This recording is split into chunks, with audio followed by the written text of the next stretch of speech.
قال في شان حبيبه الكريم إن الله وملائكته يصلون على النبي يا أيها الذين آمنوا صلوا عليه وسلموا تسليما اللهم صل على سيدنا ومولانا محمد معدن الجود والكرم وعليه وبارك وسلم صلاة وسلام عليك يا رسول الله صلی اللہ تعالی علیہ وسلم۔ پچھلے درس میں ہم نے آپ کو بتایا تھا کہ حضور اکرم نور مجسم صلی اللہ تعالی علیہ وسلم نے ارشاد فرمایا کہ میرے غلاموں کا سب سے بڑا ہتھیار جو ہے وہ دعا ہے۔ کیا ہے؟ دعا۔ دعا ہتھیار ہے۔ ہتھیار کا معنی ہوتا ہے کسی پہ وار کرنے والی چیز، حملہ کرنے والی چیز ہے۔ دنیا کا کوئی ہتھیار جب آدمی دیکھتا ہے تو کہتا بھائی یہ کیوں تیار کری، کسی پر حملہ کرنے کا ارادہ ہے؟ تو دعا کس کے اوپر حملہ کرتا ہے؟ دعا جو ہے وہ شیطان کے اوپر ڈائریکٹ حملہ کرتی ہے۔ شیطان کبھی نہیں چاہتا کہ بندہ اللہ سے مانگے، اور اللہ کو اپنے بندوں کا مانگنا ہی بہت پسند آتا ہے۔ بندہ جتنا اللہ سے مانگتا ہے، جتنا اللہ سے مانگتا ہے، جتنا اللہ سے مانگتا ہے، کیونکہ یہ دنیا کی بات نہیں ہے، یہ کسی ٹھیکیدار، تاجر، کسی بڑے بزنس مین، کسی بڑی چودھری یا ممبر یا کوئی بڑے عہدیدار سے مانگنے کا معاملہ نہیں ہے کہ ایک دو بار میں آپ کو جھٹک دے گا۔ یہ اللہ کی بارگاہ کا مسئلہ ہے۔ اللہ فرما رہا ہے الحمدللہ کہ جتنا بندہ مجھ سے مانگتا ہے میں اس سے سوا اس کو عطا کرتا ہوں۔ قرآن پاک میں اللہ جل شانہ ارشاد فرماتا ہے ربکم ادعونی استجب لکم۔ اللہ فرما رہا میرے بندوں مجھ سے مانگو میں عطا فرمانے والا ہوں۔ اللہ خود فرما رہا میں قبول فرمانے والا ہوں، تم مانگو۔ ہم ایک قدم اس کی طرف چلیں، اس کی رحمت 10 قدم ہم تک چل کے آتی ہے۔ ہم اس کی بارگاہ میں مانگے، گر گرائیں، روئیں، عاجزی، انکساری، ندامت و شرمندگی کے ساتھ اس کی بارگاہ میں مانگا کریں۔ ہمارا رونا اس کو بڑا پسند آتا ہے۔ یہ آنسو جو دنیا کے غم میں نکل جاتے ہیں ان کا کوئی مول نہیں ہے، کوئی قیمت نہیں ان کی، مگر جو آنسو اللہ کے خوف میں نکل جاتا ہے کل قیامت کے دن اس آنسو کی نیکی اتنی بڑی ہوگی کہ پہاڑ کی شکل میں نظر آئے گی۔ یہ نیکی پہاڑ کی شکل میں بن جائے گی۔ اللہ فرمائے بندہ کہ عرض کرے گا اے میرے پروردگار یہ کیا ہے؟ اللہ فرمائے گا یہ تیری وہ نیکی ہے جو پہاڑ دیکھ رہا ہے، جو کبھی تو میرے خوف میں رویا تھا، میرے خوف میں میرے ڈر کی وجہ سے تیرے آنسو نکلے تھے۔ اور دعا کا درس حضور نے ہمیں دیا ہے۔ جنگ بدر شریف آج ہی 17 رمضان ہے، 17 رمضان شریف آج جنگ بدر کا دن ہے۔ یہ اسلام کی پہلی جنگ ہے حق و باطل کی۔ اس میں 313 مسلمان تھے۔ کتنے تھے؟ 313 مسلمان، اور 1000 سے زائد لشکر جو ہے کفار قریش کا تھا۔ کفار کتنے تھے؟ 1000 سے زیادہ، اور ادھر 313 نہتے مسلمان۔ نہ تیر، نہ تلوار، نہ سپاہ، نہ کوئی ساز و سامان، کچھ نہیں تھا، بس اللہ کی رحمت کا سہارا تھا اور حضور سے پکی محبت تھی۔ ایمان اتنے مضبوط تھے۔ اچھا کوئی نئی چیز جب آدمی کے پاس میں آتی ہے تو اس کی قدر بھی بہت ہوتی ہے۔ نئی چیز کی ہوتی کہ نہیں ہوتی ہے؟ بہت قدر، چند دن تک بڑی قدر کرتا ہے۔ نیا نیا صحابہ کے پاس ایمان آیا تھا، صحابہ کے پاس نیا نیا ایمان آیا تھا، حضور نے تبلیغ کی، صحابہ ایمان والے ہوئے تو ایمان کی اتنی قدر تھی، اتنی قدر تھی کہ صحابہ یہ کہتے تھے یا رسول اللہ ہم اپنی جان تو دے دیں گے مگر ایمان نہیں جانے دیں گے، اور جانیں دے دی صحابہ نے۔ صحابہ نے ایک حدیث شریف میں آیا اللہ اکبر، حضور فرماتے ہیں جب نیا نیا ایمان پہنچا تھا، نئی نئی تبلیغ ہو رہی تھی اسلام کی، اسلام کا سبق پڑھایا جا رہا تھا، تو صحابہ کرام کا یہ معاملہ تھا کہ 3 دن تک حضور کی بارگاہ سے اپنے گھروں کو جانا پسند نہیں کرتے تھے۔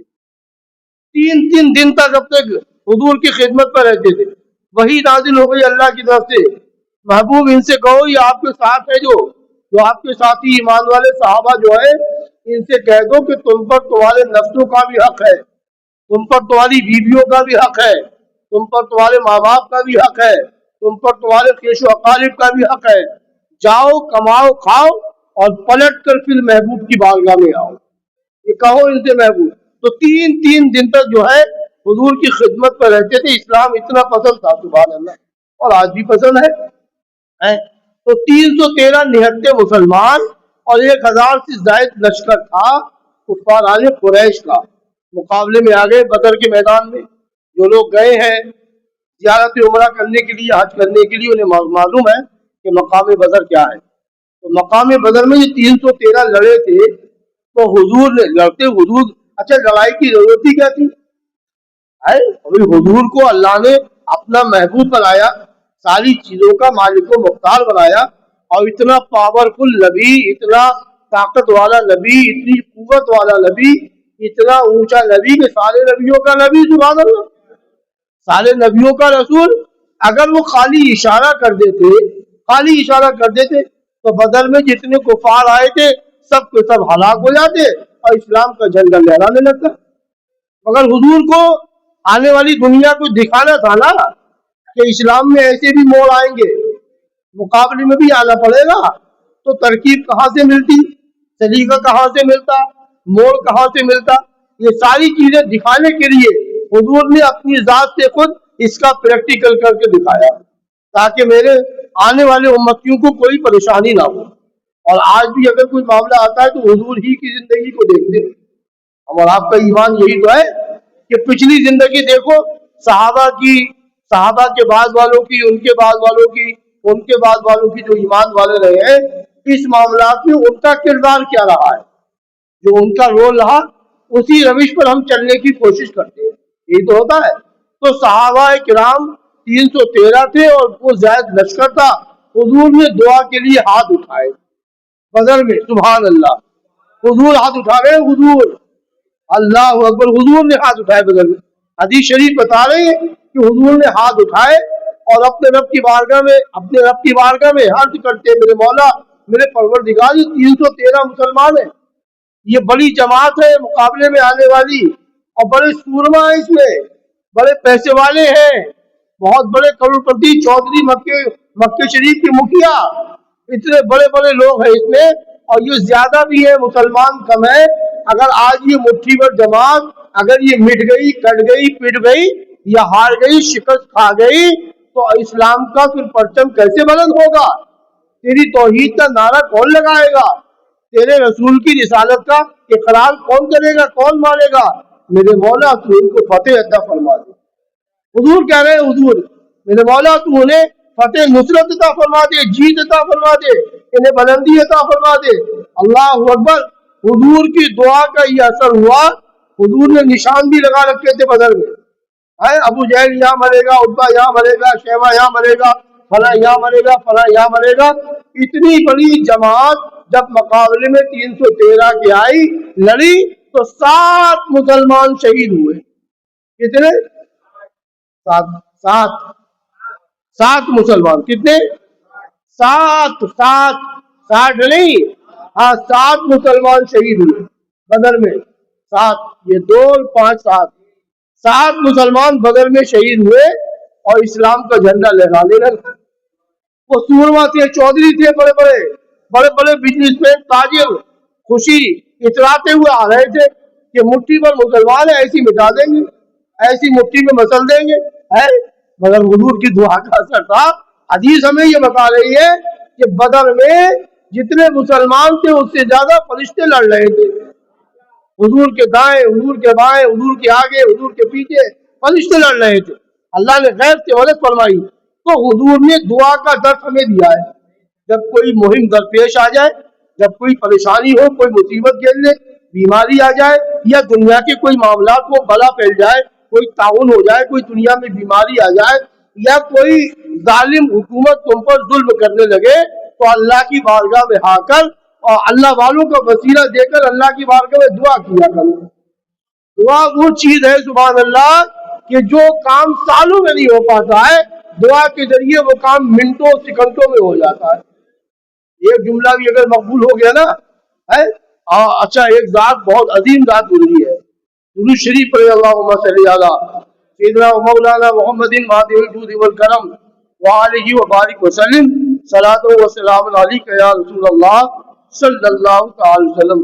صلاح الدین ایوبی کا نام تو سنا ہے آپ نے، یہ کتنے بڑے جنگجو تھے، کتنے بڑے پاورفل تھے، سبحان اللہ، اتنے بڑے پاورفل تھے، اتنے بڑے پاورفل تھے کہ جب یہ یہودیوں کے مقابلے میں جاتے تھے تو یہودی کانپتے تھے، لرزہ پر اندام ہو جاتے تھے صلاح الدین ایوبی کو دیکھ کر۔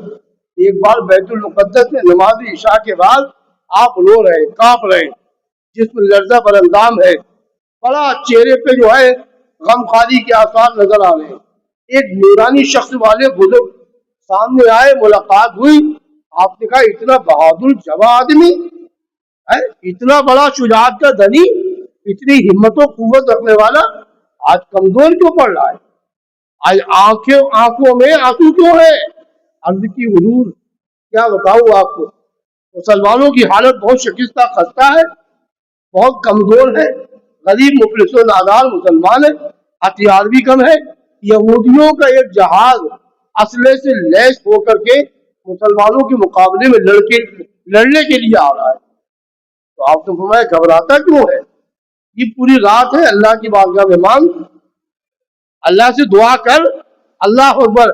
صلاح الدین ایوبی کہتے ہیں نشتر کی طرح چپ گئی سینے پہ یہ بات، نشتر چپتا ہے کسی کی تکلیف ہو، دل پہ چبھی، دل پہ احساس ہوا، کہتے ہیں میں نے پوری رات اللہ کی بارگاہ میں دعا مانگی، رو رو کر، گر گڑا کر، آنسو بہا کر، صبح نمازی فجر سے پہلے صبح شادی کے وقت خبر آ گئی جو جنگی بیڑا آ رہا تھا وہ سمندر کے پانی میں ڈوب گیا،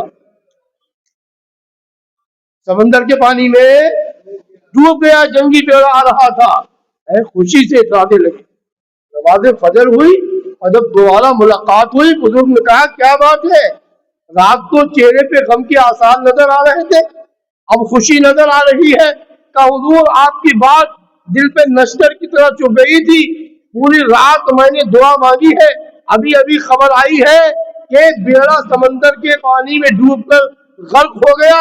کہ سمندر کے پانی میں نہیں، تو نے اپنے آنکھ سے جو آنسو نکالے اس آنسو کے سیلاب میں جو ہے ڈوب کر کے بالکل خاک در ہو گیا، وہ آنسو کا سیلاب ہے تیرا، تو نے جو رب کی بارگاہ میں آنسو بہائے ہیں۔ تو اس لیے میرے پیاروں، میں آپ سے یہ کہتا ہوں کہ دنیا میں کسی آدمی کے سامنے ہاتھ پھیلایا تو کیا پھیلایا، کیا دے گا وہ ہمیں؟ میں کتنا بھی آپ کے قریب ہوں، آپ کتنے بھی میرے قریب ہیں، کیا آپ مجھ سے بار بار مانگیں گے تو کیا بار بار میں آپ کا مانگنا قبول کروں گا، آپ کو دوں گا؟ کبھی نہ کبھی تو طبیعت میں غصہ آئے گا، انسانی فطرت ہے۔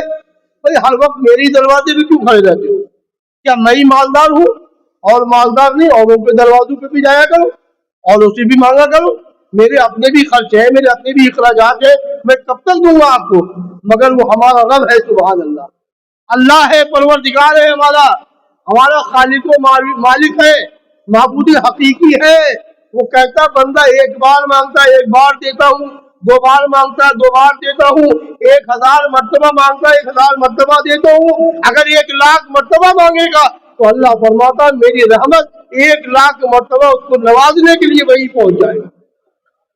اپنے رب سے مانگا کرو میاں، دامن پسارو، ہاتھوں کے کشادہ کرو اپنے رب کی بارگاہ میں آ کر، رو گر گڑاؤ، آنسو بہاؤ، جتنی مصیبتیں جتنی پریشانیاں ہیں یہ منٹوں سیکنڈوں میں چلی جائیں گی اور ساری مشکلوں کا حل ہو جائے گا۔